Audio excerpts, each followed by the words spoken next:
Hermanos que siempre nos ayudan para que adoremos al Señor juntos.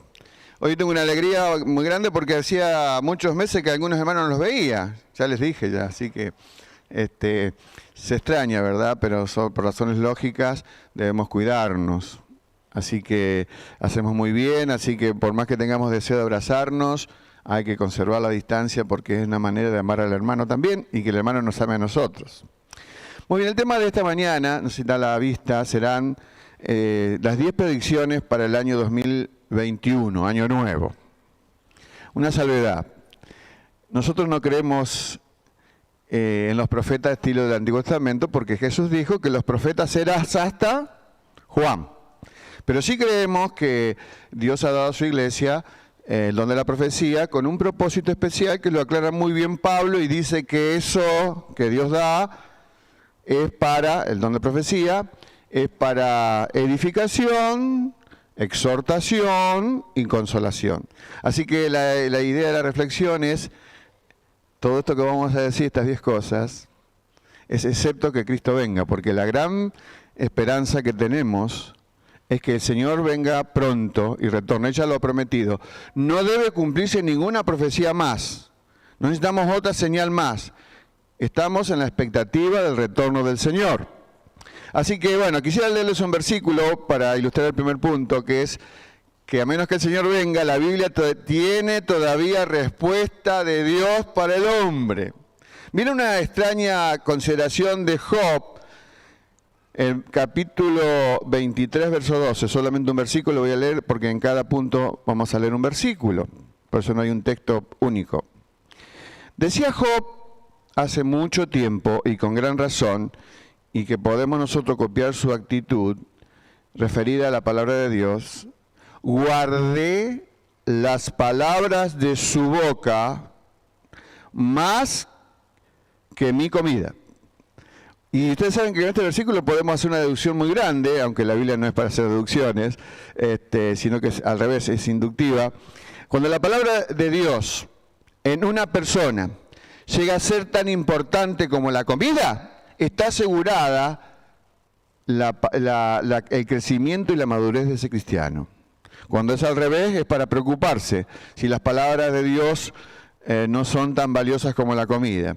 El Señor Jesús en las tentaciones, bueno, tuvo muchas, a veces decimos tentaciones y nos referimos solamente a la del desierto, luego de su inicio público de su ministerio.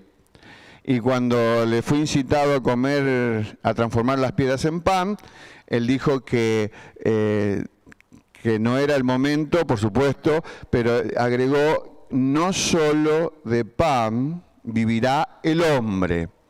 Esa era una expresión que no fue, pues Jesús había aprendido como humano, explicamos el domingo pasado, la Escritura. No es que vino del cielo sabiéndola, eso sí, como Dios sí la sabía, pero como hombre, la parte que también era, tuvo que aprender, y seguramente que aprendió en las lecciones de la sinagoga donde iba a Nazaret. Esta palabra está sacada del libro de Deuteronomio, ¿no es cierto? Pedro más adelante en el tiempo va a decir a los cristianos algo que debemos copiar hoy: desead como niños recién nacidos la leche espiritual no adulterada, para que por ella crezcáis para salvación. Hay un propósito. La Biblia no fue dada con el sentido de informarnos, sino que la Biblia fue revelada por Dios con el sentido de formarnos. La Biblia es el mensaje de Dios completo, por lo menos mientras estemos aquí en la tierra.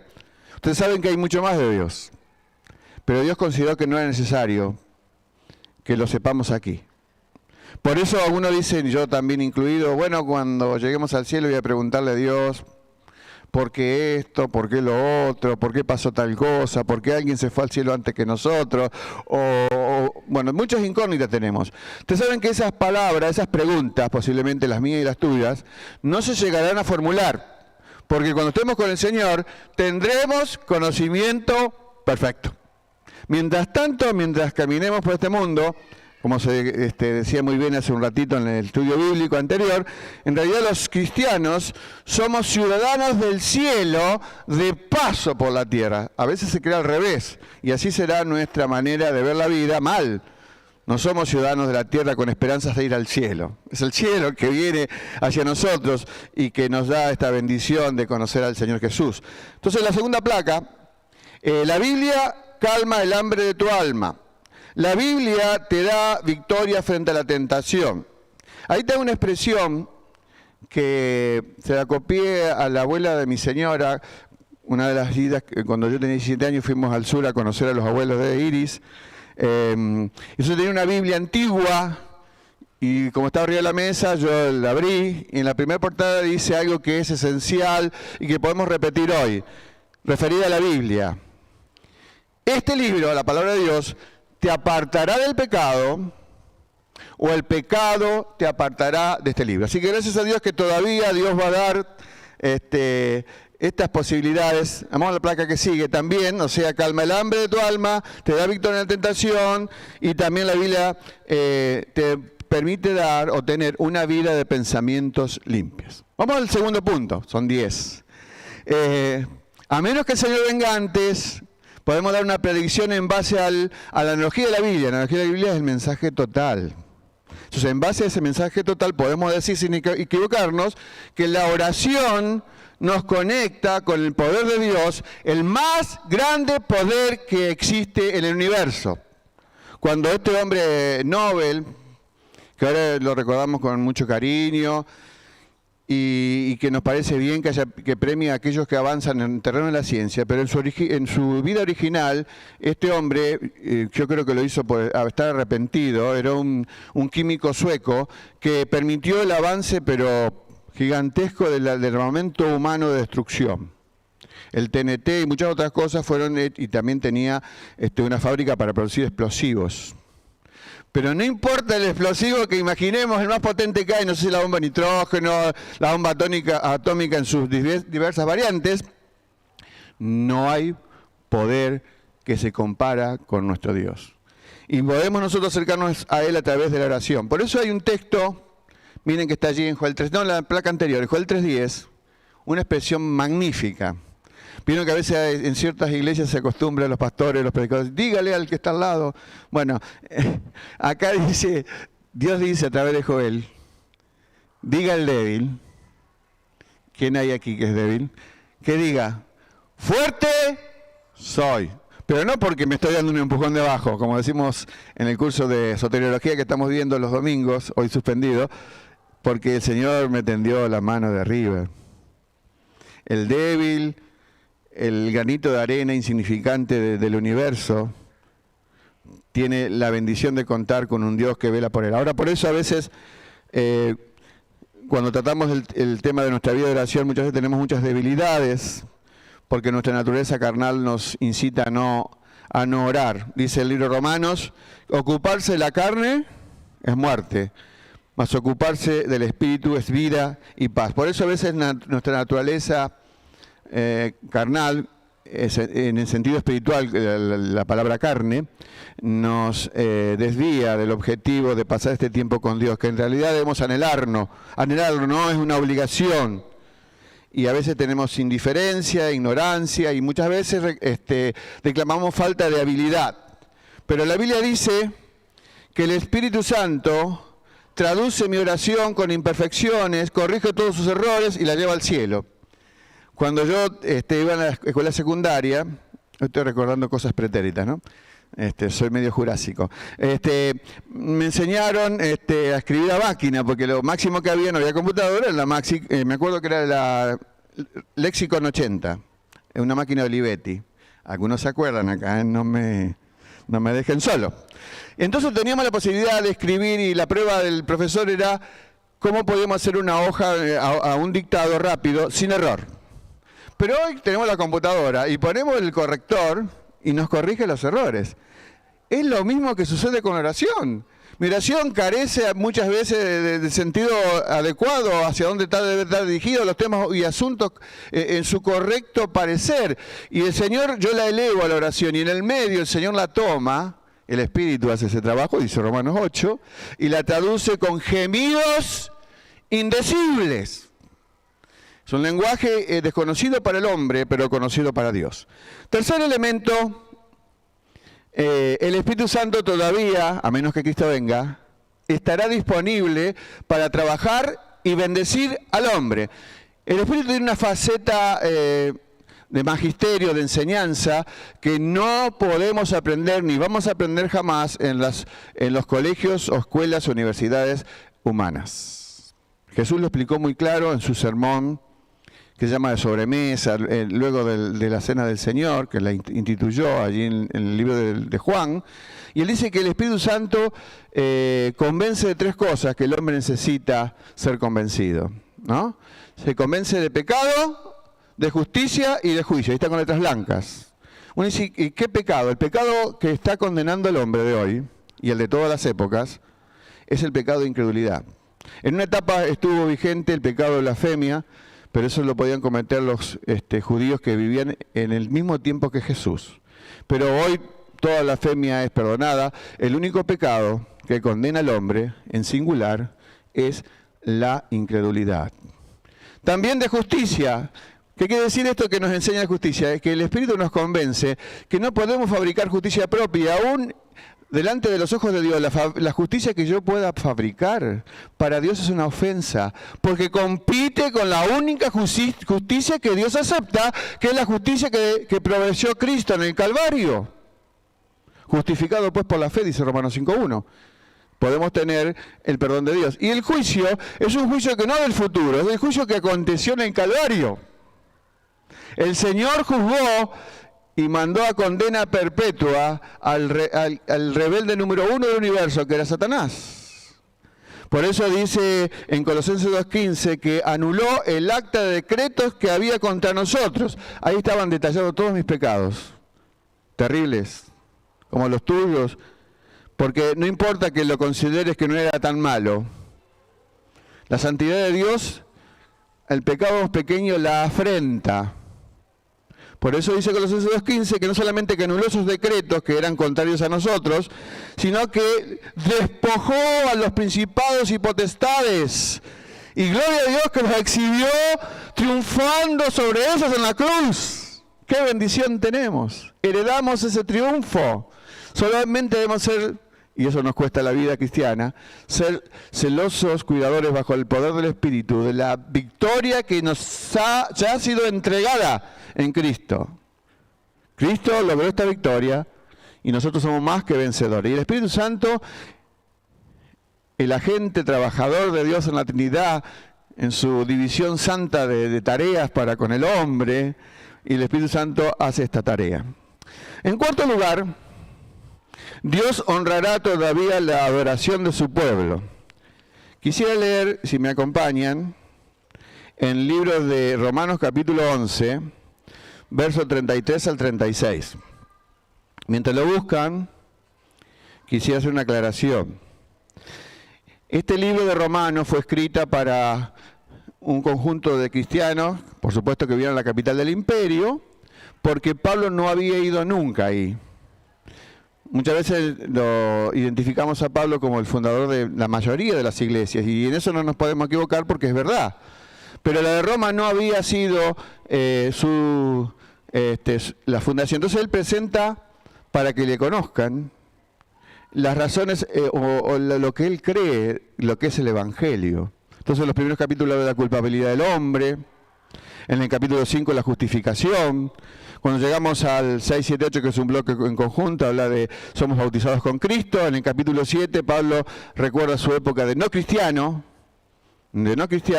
y cómo él buscó la ley para salvarse y no lo logró. Pero sigue 8 y 9 y 10, que también es otro bloque, 9, 10 y 11, que es otro bloque, que es la libertad del hombre, la responsabilidad del hombre, la soberanía de Dios, y el 11 es una síntesis. Pero llegamos al 12, miren que lejos la introducción que hago para poder entender lo que voy a leer ahora. Si había algo que a Pablo le faltaba, ¿saben qué era? Palabras. Primero las propias, porque él era un gran filósofo. Después, como siervo de Dios, Dios le dio el privilegio de, ¿saben que es el autor de casi la mitad del Nuevo Testamento?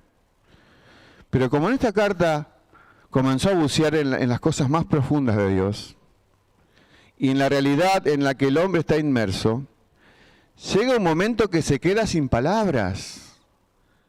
¿Por qué se quedan sin palabras? Porque está frente a la majestuosidad de Dios.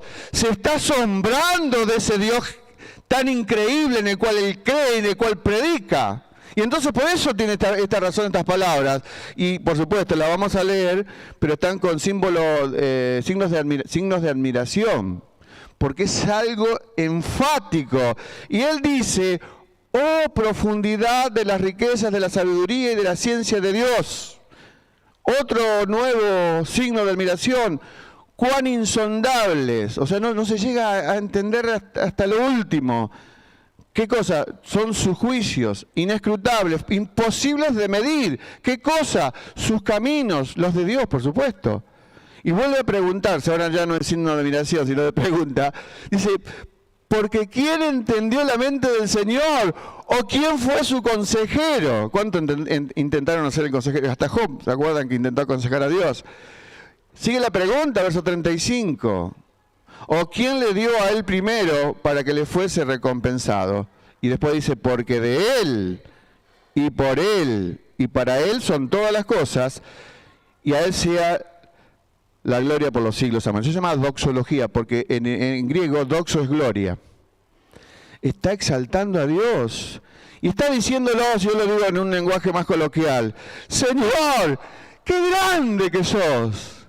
¡Qué increíble Dios tengo! Bueno, yo me sumo a la exclamación doxológica de Pablo, porque creo esto también, y yo imagino que ustedes también lo creen. Por eso, una adoración a Dios sin teología, sin consistencia, es lo más parecido a que hay a un árbol sin raíz. Pero una teología sin adoración es lo más parecido a un árbol sin fruto. En el caso de Pablo, él había plantado toda la teología y ahora se encontraba con lo lógico. Si era auténtico su experiencia frente a Dios, debía rendirse de rodillas en adoración ante el gran Dios que él tenía.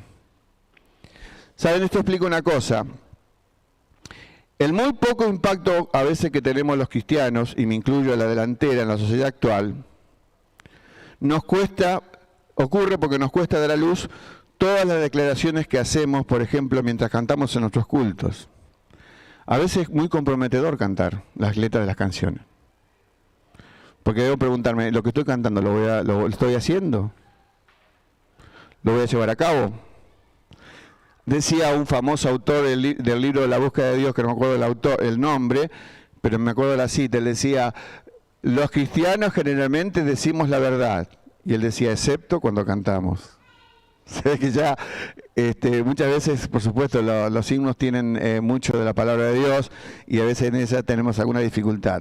Así que la adoración a Dios siempre implica asombro ante Dios. No puede ser que cuando yo estoy pensando en las obras de Dios y en Dios mismo, en su persona, no me conmueva. Soy de piedra si es así. Y si soy de piedra, es como hablamos del árbol que no tiene frutos, que a veces ocurre. Por eso te pregunto, ¿vos te estás asombrando ante Dios y te ocurre lo de Pablo? ¿Te quedas sin palabras? No tratemos nunca de explicar la sabiduría de Dios, ni siquiera la riqueza de Dios. Porque si creyéramos en un Dios que pueda explicarse, ese Dios ya no existiría. Por eso quedate tranquilo, si tenés como yo algunas incógnitas, será lógico que la tengas. Porque Dios solamente reveló lo que creyó conveniente que supiéramos para que entendiéramos su propósito, el de Él, no el mío. El mío lo entiendo cuando entiendo el de Él, que es el Dios que vino a buscarnos. A veces los místicos están entusiasmados con su experiencia, pero los adoradores se entusiasman con su Dios. Y la adoración, creo que está escrito allí, prestemos mucha atención, basada en la analogía de la Biblia, en el contexto general, no es una actividad, es una actitud. No es una actividad la oración, aunque la actitud se manifiesta a veces con la actividad, pero no la representa absolutamente. Primero tiene que estar la actitud frente a Dios. Quinta predicción para el año 2021, a menos que siempre claro que el Señor no venga antes, es que habrá predicación ungida por Dios. Muchos pueden decir, bueno, ahora que está el asunto de la pandemia, hemos tenido la posibilidad de escuchar predicaciones de otros lugares, y no hay ninguna prohibición para hacerlo, excepto que nos vamos a encontrar con muchos falsos predicadores y falsos profetas, justificando aún lo que no tiene justificación. Por eso el Señor, en el Sermón del Monte, que estamos estudiando en la semana, muy lindos temas, el Señor aconsejó, todavía no llegamos a esto, guárdense de los falsos profetas que vienen vestidos de ovejas, pero por dentro ¿qué son? Lobos rapaces. Y el Señor dice, por sus frutos los conoceréis. El apóstol Pedro decía también mucha claridad y que justifica el hecho de que hoy no existan profetas al estilo del Antiguo Testamento, porque él dijo en el capítulo 2, verso 1, Pedro dijo, pero hubo también falsos profetas entre el pueblo, como habrá, futuro, habrá, y no dice falsos profetas, dice, habrá entre vosotros falsos maestros, que introducirán escondidas herejías destructivas. Por eso la placa que sigue es muy importante tener en cuenta. Ya sabemos que hay falsos profetas, que hay falsos predicadores, que hay gente que predica porque hay cuestiones interesadas que debe justificar, pero yo te digo que no hay suficientes demonios en el infierno mismo o fuera de él que puedan maldecir la iglesia de Jesucristo, pero hay una excepción. Nosotros podemos maldecirla o mancharla si no vivimos en integridad. Y esto es lo que Dios requiere. Aparte de tu ortodoxia, tu recta creencia, tenés que tener recta práctica, porque de esa manera manifestamos en el Dios que creemos.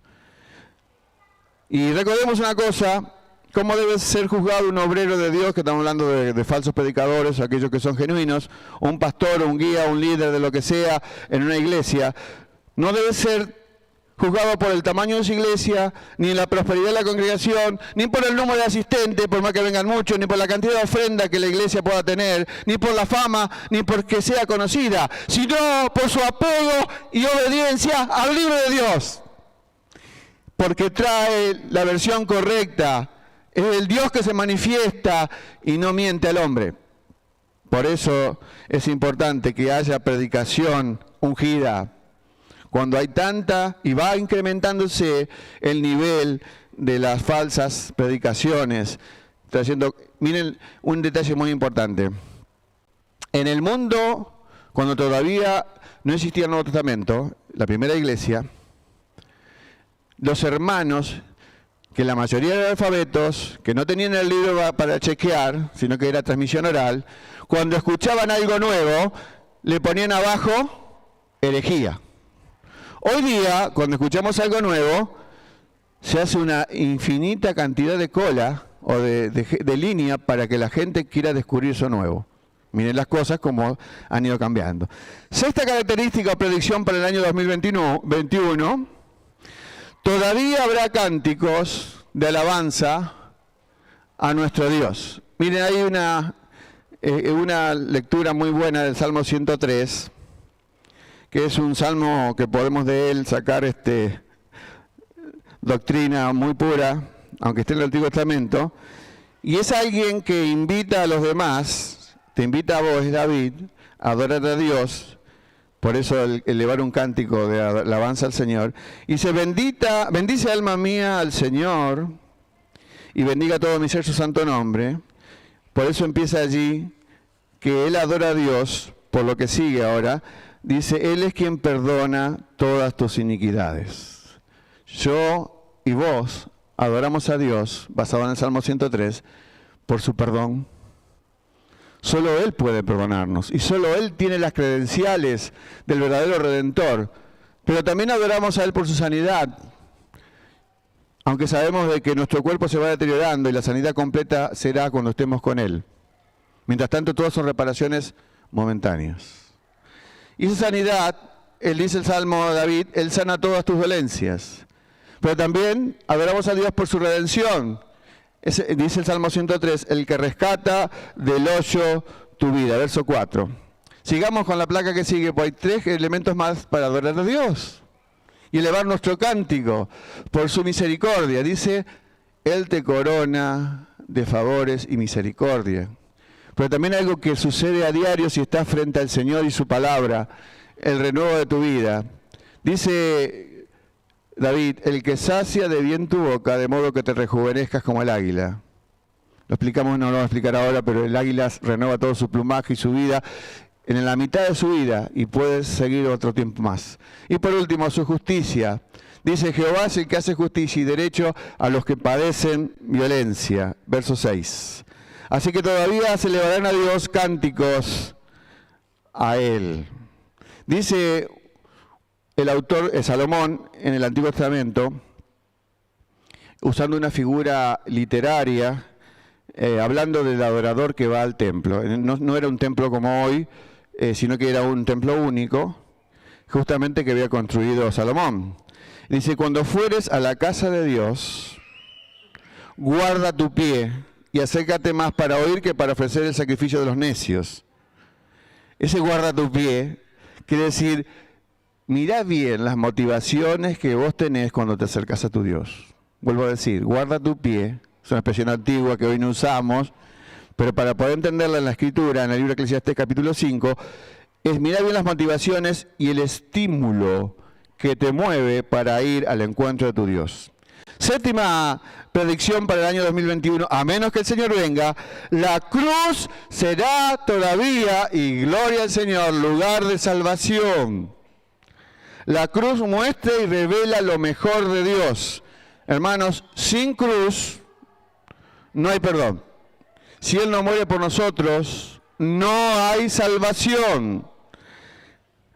En el libro de 1 Corintios, una iglesia que había tenido tiene muchas dificultades por la influencia del mundo griego, las inmoralidades y todo, se comienza a leer en el capítulo 1, en el versículo 18, de la palabra de la cruz. Es otra manera de decir evangelio. La palabra de la cruz. Pero allí habla, el mundo del Nuevo Testamento está dividido en grupos. Eran 3 o 4 nomás. Estaban los judíos, los gentiles que involucraban a los griegos, los romanos y los bárbaros. ¡Pum! Se terminó todo.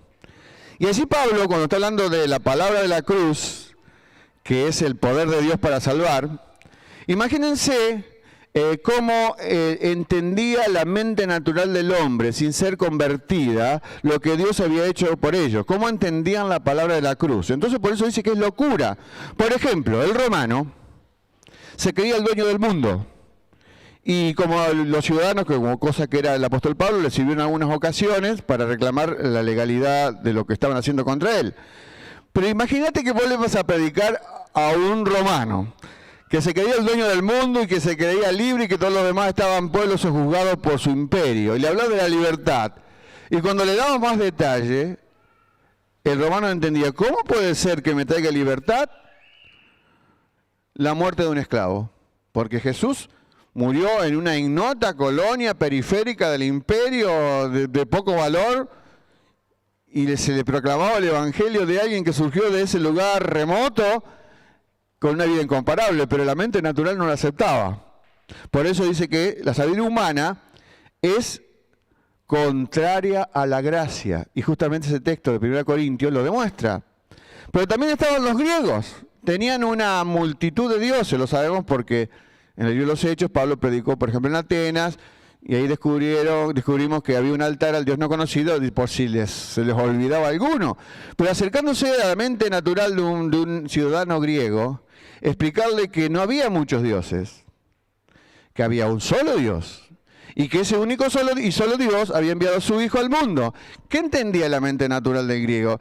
Ellos entendían que los dioses que bajaban a la tierra era para hacer sus grandes fiestas, para estar con las mejores mujeres, para tomar los mejores vinos, toda una vida de exceso, era la vida que ellos justificaban. Entonces la mente natural no podía entender. Entonces entendemos por qué razón, dice Pablo, que para esa gente el evangelio era locura. La palabra de la cruz era locura para un romano, era locura para un griego, pero era locura para un judío. También lo dice Pablo ahí. ¿Por qué? Porque ¿cómo podía ser el anhelado y esperado Mesías que está prometido y está escrito en todos los libros de la Biblia casi, de que vendría a reinar, a traer bendición? terminó en una cruz, y ese que terminó en una cruz en condición de siervo y de esclavo, pretende ser el Mesías Salvador. Imposible. La mente natural rechazaba. Por eso hoy nos encontramos frente a personas que por supuesto tendrán otras objeciones que las que nombré yo del romano, del hebreo y del griego. Pero sí, la mente sigue siendo el principio, sigue siendo el rector. La mente o la sabiduría humana, bajo la mente humana carnal, es contraria a la gracia, antes y ahora mismo. Cuando el Señor le prometió la fundación de la iglesia sobre la declaración de Pedro, Pedro había dicho que Cristo era el Hijo del Dios viviente. Y sobre esa declaración le dijo Jesús a Pedro, se iba a construir la iglesia. Y dio una promesa muy buena respecto a la proclamación del mensaje, en este caso la cruz, que es el lugar de salvación. Yo te digo que tú eres Pedro, y sobre esta roca edificaré mi iglesia, y las puertas del Hades no prevalecerán para ello. Una traducción más situada en el siglo XXI, es lo que está allí, creo, allí abajo. Las puertas del Hades no se van a mantener cerradas, se abrirán por la proclamación del Evangelio. No es que el mundo del Averno, del infierno, del Hades viene contra el poder de la iglesia, sino que es al revés. Es el poder de Dios encarnado en nosotros, proclamando un mensaje liberador que no es el nuestro, que es el de Dios, va a hacer retroceder las fuerzas de oscuridad, porque se va a proclamar al Cristo victorioso. Y ninguna puerta se va a mantener cerrada, porque no hay poder bajo el cielo que sea superior al de Dios. Bendito sea Dios. Bendito sea. Octava característica, Dios, a menos que el Señor venga antes en su segunda venida a buscar a su iglesia, todavía traerá bendiciones a su pueblo. Uno se pregunta, ¿qué bendiciones, pastor? Porque cuando escuchamos bendiciones, enseguida ubica en nuestra mente lo tangencial, lo tangible, lo de este mundo. Pero hay una cosa que es muy buena, que debemos entender, no importa la condición de si tengo mucho, tengo poco, si sé mucho, sé poco. Tiene que ver con el ser esta bendición, no con el tener. Tampoco es malo tener, pero lo importante que es que podemos decir que es verdad, Dios puede bendecir nuestro ser. Por ejemplo, que tengamos una claridad sobre estas palabras. Abraham era, porque dice la Biblia que era riquísimo, y tenía la bendición de Dios. Por supuesto tuvo algunas trabas, ¿no? Moisés, también otro que tuvo trabas, dejó de tener para hacer, porque lo que tenía estaba vinculado con un reino terreno. Y Elías, otro ejemplo para nosotros, nunca tuvo, pero siempre fue, aunque tuvo un pequeño bajón. Dios nos sigue y seguirá bendiciendo. Como dice Efesios, con toda bendición en los lugares celestiales en Cristo Jesús. Y bendiciones que van a seguir, como se nos explicó en la hora primera, ¿no? El propósito del Señor de reunir todas las cosas en Cristo. ¡Qué bendición! ¡Qué bendición que el reino se nos ha acercado! Y somos participantes de ese reino, ciudadanos VIP de este reino celestial. 9, ya terminando. Jesús todavía, a menos que el Señor no venga antes, este mismo Jesús, seguirá amando y perdonando. Si hay algo que la generación que vio a Jesús con sus propios ojos en el primer siglo tenía un defecto, le costaba entender que Dios pudiera perdonar. Por eso buscaban todo tipo de cosas para granjearse por propia obra, su propia salvación. Pero en contraste con aquella generación está la nuestra, y la nuestra, la de nuestros días, les cuesta creer que Dios pueda condenar. Pero así como Dios puede perdonar, Dios tiene capacidad de condenar si se resiste, se rechaza ese perdón que Dios tiene para nosotros. La placa que sigue. Dios sigue recibiendo a los pecadores, y cuando un alma se arrepiente, hay fiesta en los cielos.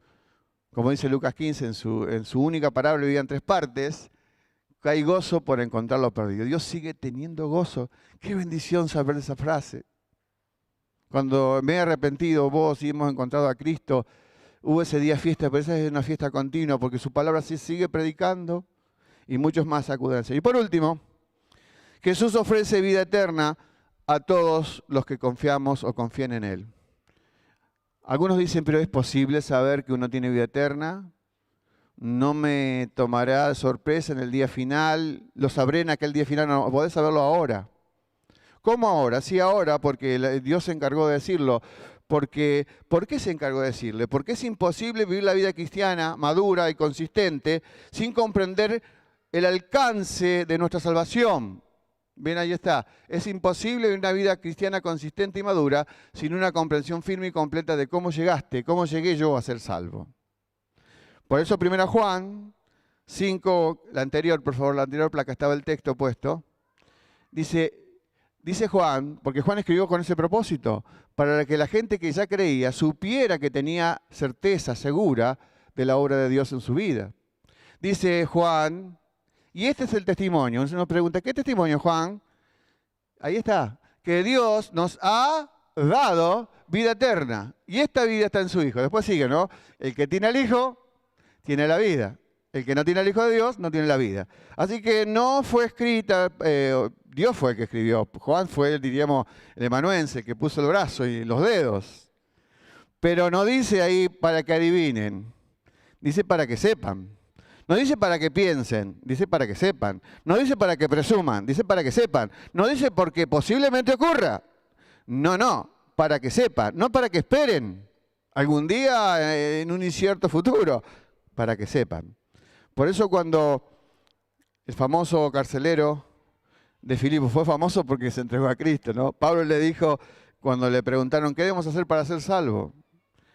Cree en el Señor Jesucristo y serás salvo. Y hubo una bendición adicional para él, no tomemos nosotros para nosotros, tú y tu casa. Y por la última placa, con esto terminamos, entendiendo qué significa ser salvo. Porque muchas veces predicamos el mensaje de salvación y en palabras muy sencillas debemos entender qué significa salvación.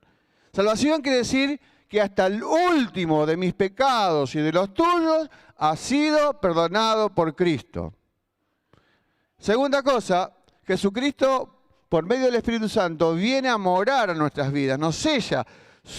Somos propiedad de Dios desde el momento que el Espíritu hace su habitación permanente en nosotros. Y por último, también, es muy sencillo, lo más general puse, ¿no? Ser salvo también significa que cuando muramos o cuando Cristo vuelva, iremos al hogar celestial para estar con Él por toda la eternidad. Pero la vida eterna no comienza cuando partimos. La vida eterna comienza cuando Cristo viene a nuestras vidas, renueva nuestro ser interior, nos da una brújula con el verdadero norte y sabemos a dónde se dirige nuestra vida, descubrimos el propósito de Dios y nosotros nos sumamos a ese propósito. Que Dios nos bendiga entonces, y a menos que Cristo venga en este 2021, que también lo anhelamos, y la Biblia dice que debemos amar su venida, pero mientras esto no ocurra, que podamos ser partícipes de todas estas bendiciones, de elevar estos cánticos de alabanza al Señor, de considerar la palabra como fuente última de nuestra determinación de vida, de recibir la enseñanza magistral del Espíritu Santo, de predicar que la cruz es el único lugar de salvación. Todas estas bendiciones son nuestras y debemos disfrutarlas. Que Dios nos bendiga. Nos ponemos de pie para despedirnos, dando gracias a Dios por tanta bendición que tenemos en Él. Señor, gracias porque tu palabra revela en forma completa tu propósito para nuestras vidas, por lo menos en lo que necesitamos para transitar la vida aquí. Señor, anhelamos todo esto que estuvimos considerando. Deseamos que tu palabra sea como el alimento todos los días, que la anhelemos en mayor consideración. Señor, que nos sujetemos a la obra de tu Espíritu para que nos siga enseñando las verdades del cielo. Señor, que haya en nuestros labios y en nuestros pies la serenidad para compartir que en la cruz de Cristo, donde el Señor venció, hay salvación. Para que podamos, Señor, asombrarnos ante ti, tu grandeza inescrutable, insondable, que hizo callar a tal vez uno de los más dignos apóstoles que hubo en la tierra, emisarios tuyos. Que nos sumemos a Él y que digamos cuán increíble eres, Señor. Señor, ayúdanos a entender nuestro lugar aquí en la tierra, de pequeñez, de falta de valor, a menos que tú, Señor, te hayas fijado en nosotros. Y por eso hemos adquirido valor. Bendice a nuestra iglesia, a cada familia, a cada hermano, para que tramitamos con fervor y con pasión las verdades del cielo a una generación que está condenada y que vive como vimos hace un rato, vive un verdadero infierno en su situación de relación con los demás y con un vacío tremendo. Pero tú puedes llenar cada vacío porque tú eres Señor, Rey soberano. En el nombre más grande que existe, prepáranos, Señor, si tú nos das vida, para descubrir un nuevo año donde podamos proclamar tus misericordias, que son nuevas cada mañana. En el nombre de Jesús. Amén. Dios les bendiga, hermanos, y les esperamos el próximo domingo.